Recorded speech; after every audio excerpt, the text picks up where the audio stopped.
شعيرة اليوم تذكرك بمشركو قريش، وهؤلاء الشيعة يطوفون حول هذا الرجل كما كان المشركون يطوفون حول اللات أو عزة أو هبل. وأفعال هذه الرجل البهلوانية وضربه لنفسه وهؤلاء يطوفون والله تذكرك بمشرك قريش. شاهدوا.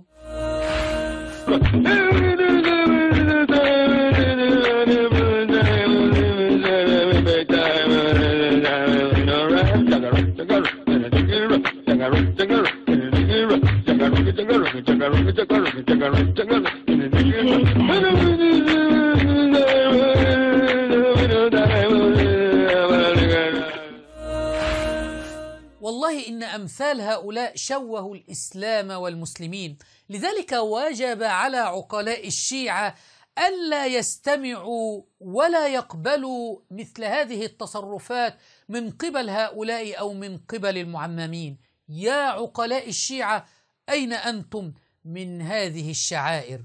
شعائر حسينية أم وساوس شيطانية؟